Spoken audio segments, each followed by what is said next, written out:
সরকার বিভিন্ন ভুল ত্রুটি করলেও গণমানুষের বিরুদ্ধে গিয়ে কোনো পদক্ষেপ নেয়নি বলে মন্তব্য করেছেন মুক্তিযুদ্ধ বিষয়ক উপদেষ্টা ফারুকী আজম।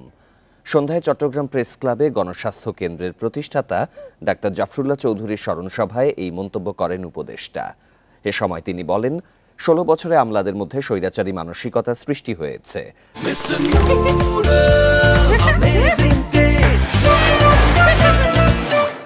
এই মানসিকতা আমলাদের অস্তিত্বে প্রভাব ফেলেছে।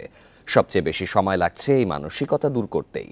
স্মরণসভায় সমাজসেবা উপদেষ্টা শারমিন এস মুর্শিদ তরুণ রাজনীতিবিদদের অতীতের পচে যাওয়া রাজনৈতিক সংস্কৃতি অনুসরণ না করার আহ্বান জানান।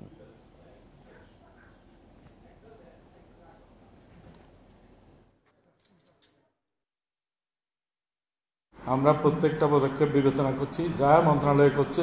আমরা একটা ভাঙাচোরা মন্ত্রণালয় আমরা যা পাইছি, এটা দীর্ঘ 15 বছরের কলুষিত মন্ত্রণালয়, এগুলিকে অ্যাক্টিভেট করা এটা অত্যন্ত দুরূহ কাজ। তোমরা যদি পিছনে পচে যাওয়া প্রথাগুলো গ্রহণ করে তোমরা তোমাদের রাজনৈতিক দল তৈরি করতে চাও, আগামী দিনে তোমরা প্রতিষ্ঠিত হতে চাও, আমার মনে হয় তোমরা ভুল করবে।